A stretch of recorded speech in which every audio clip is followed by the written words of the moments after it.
నారాయణ గారు మాణిక్యాలరావు గారు మళ్ళీ వస్తానండి ప్లీజ్.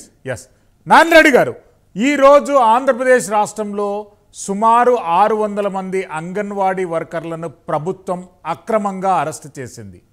గత 16 రోజుల నుండి అంగన్వాడీ వర్కర్లు వాళ్ళ మినిమం వేజెస్ పేమెంట్ చేయాలి, వాళ్ళకు ప్రభుత్వం ఇచ్చినటువంటి హామీలు ఫుల్ఫిల్ చేయాలనే అంశంపై నిరసన కార్యక్రమాన్ని వ్యక్తం చేస్తున్నారు.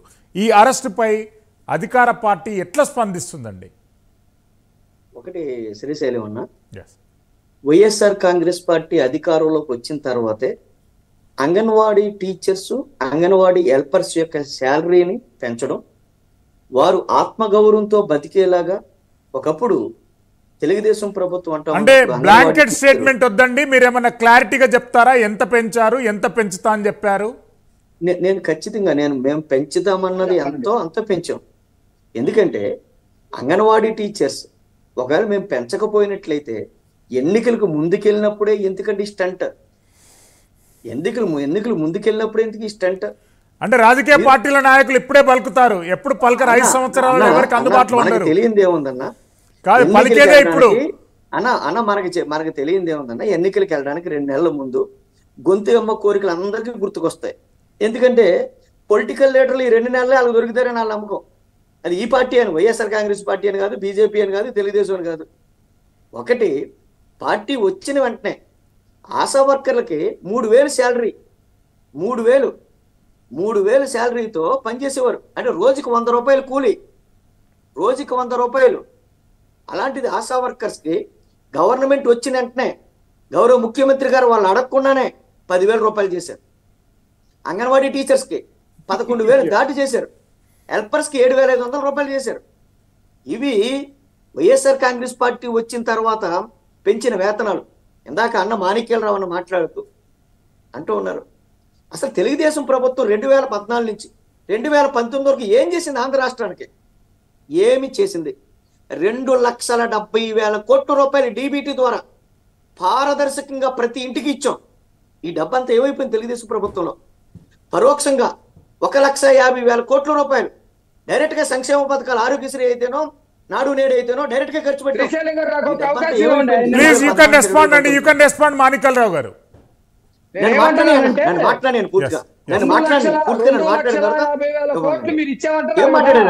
ఏమైందన్నా? పోలవరం ప్రాజెక్టు గురించి అన్న మాట్లాడారు,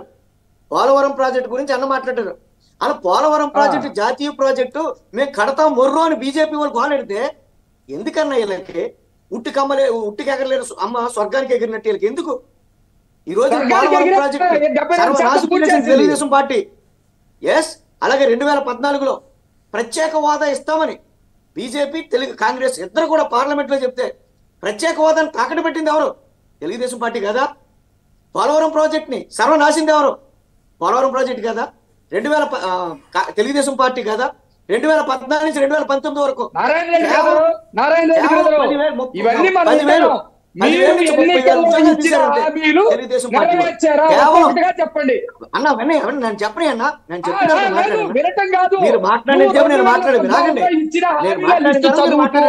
మీరు చాలా మాటలు మాట్లాడారు వైఎస్ఆర్ కాంగ్రెస్ పార్టీ గురించి, గురించి మాట్లాడారు.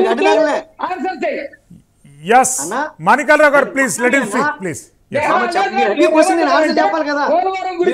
బీజేపీ నుంచి మాట్లాడారు, జనసేన నుంచి మాట్లాడారు, తెలుగుదేశం నుంచి మాట్లాడారు.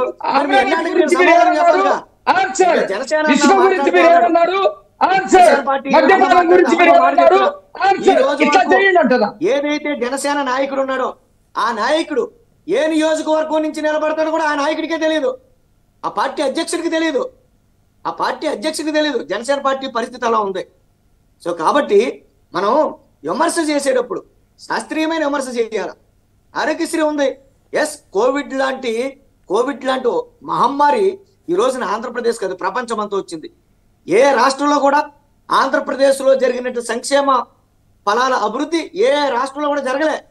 ఎక్కడ కూడా జగన్మోహన్ రెడ్డి గారు వెనక్కి తగ్గకుండా ఎందుకు బీజేపీ పార్టీ 18 లక్షల కోట్ల రూపాయలు కోవిడ్కి హెల్ప్ చేస్తామని చెప్పారు. ఎంత హెల్ప్ చేశారో అడగండి, ఎంత హెల్ప్ చేశారని నెలలో అసలు ఏం చేశారని కోవిడ్కి? వెళ్ళి మనం ఒకరినొకరు విమర్శించుకోవడం కాదు. నేను చెప్పేది ఏంటంటే మాట్లాడే దాంట్లో వాస్తవికత ఉండాలి. తార్కిక నాలెడ్జ్తో మనం మాట్లాడాలి. ఖచ్చితంగా వైఎస్ఆర్ కాంగ్రెస్ పార్టీ మేనిఫెస్టోలో పెట్టింది మ్యాక్సిమం పూర్తి చేసుకొచ్చాం. ఈరోజు మీరు క్షేత్రస్థాయిలో ఎక్కడికంటే పోండి, క్షేత్రస్థాయిలోనే కదా ఈరోజు సర్వేలు జరుగుతున్నాయి. సర్వేల్లో 100కి 100% వైఎస్ఆర్ కాంగ్రెస్ పార్టీకి ఎందుకు ఫలితాలు అనుకూలంగా వస్తున్నాయి? సర్వేలు ఎందుకు వస్తున్నాయి అన్న? ప్రజలకి వైఎస్ఆర్ కాంగ్రెస్ పార్టీ మీద, జగన్మోహన్ రెడ్డి గారి మీద అంచెంచెల విశ్వాసం ఉంది.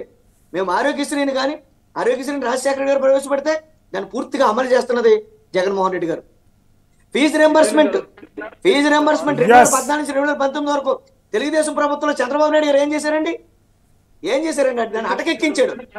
మళ్ళీ రాజశేఖర రెడ్డి గారు తనయుడు జగన్మోహన్ రెడ్డి గారు. నారాయణ రెడ్డి గారు మళ్ళీ వస్తాను. నారాయణ రెడ్డి గారు మళ్ళీ పెద్దిరెడ్డి రవికిరణ్ గారు, అంటే రాష్ట్ర ప్రభుత్వాలకు రావాల్సినటువంటి బకాయిలు కేంద్రం నుండి చాలా వరకు పెండింగ్లో ఉన్నాయి. ఏపీకి సంబంధించినటువంటి 13 పద్దులలో కేంద్ర ప్రభుత్వం నుండి రావాల్సినటువంటి భారీగా నిధులు పెండింగ్లో ఉన్నాయి. కేంద్ర ప్రభుత్వం భారతీయ జనతా పార్టీ తరఫున ఎప్పుడు వస్తాయి, ఎలాంటి అష్యూరెన్స్ ఇస్తారు మీరు? ఒక్కసారి దానికి చెప్పే ముందు మిత్రులు నారాయణ రెడ్డి గారు అన్నారు ఒక మాట, సర్వేలు ఇంత బాగా ఎందుకు వస్తాయి, మాకు ఎలా వస్తాయి చెప్పండి, అన్ని సర్వేలు మమ్మల్ని డూమ్ డామ్ డుస్ అంటున్నారు కదా. ఏంటంటే మీకు జీవో చూపిస్తాను. జీవో 1692 ఎప్పుడు ఇచ్చారు? 28/10/2020 ఇచ్చారు. రాష్ట్ర ప్రభుత్వం ఇచ్చిన జీవో ఇది. ఈ జీవో ఏంటో తెలుసా? ఏ సర్వేలు చూసి వాళ్ళైతే వాపు బలుపరుకుంటున్నారో ఆ సర్వే సంస్థకి టైమ్స్ నౌకి 8,15,00,000 ఇచ్చారు ఈ రాష్ట్ర ప్రభుత్వం 2020 సంవత్సరంలో. అక్కడతో ఆగలేదు శ్రీశైలం గారు. 2021లో కూడా ఇంకో 8,15,00,000 ఇచ్చారు. అక్కడతో ఆగలేదు, 2022లో కూడా ఇచ్చారు. ఇలాగా 25 కోట్లు మీరు ఒక సర్వే సంస్థకి, ఒక టైమ్స్ లో ఛానల్ కి ఇస్తే వాళ్ళు సర్వేలు మీకోసం మీరు బాగా వస్తారని చెప్పకపోతే బీజేపీ వస్తారు, టీడీపీ వస్తారు, జనసేన వస్తారు, వాళ్ళు ఎందుకు చెప్తారు? ఇంత డబ్బులు మీరు ఆ సంస్థలకు ఇచ్చారు కాబట్టి మీకు అనుకూలంగా వస్తున్నాయి. ఇప్పుడు కన్నా చెప్పాలి, రాష్ట్ర ప్రభుత్వం 25 కోట్లు ఒక ఎందుకు ఇచ్చారు? దానికి మీరు సమాధానం మీరు చెప్పాలి. రాష్ట్ర ప్రభుత్వం ఎవరిని ఇవ్వాలి? ప్రజాధనం ఇది. ఓకే, మీరు వైసీపీ పార్టీ నుంచి ఇచ్చుకుంటే ఎవరు అడగం, వైసీపీ పార్టీ నుంచి మీ ఇష్టం. కానీ మీరు ఇచ్చేది ప్రజాధనం ఇచ్చారు. ప్రజాధనాన్ని ఎందుకు ఇచ్చారు? అది ఒక ఛానల్ ఎందుకు ఇచ్చారు? ఏ ప్రైమ్ లైన్ కిందకి ఇవ్వలేదు, లేకపోతే ఇంకోళ్ళకి 99 కిందకి ఇవ్వలేదు, ఇంకోళ్ళకి ఎందుకు ఇవ్వలేదు? వాళ్ళకి ఇవ్వాలి కదా, ఇస్తే అందరికి సమానంగా ఇవ్వాలి కదా. అదొకటి.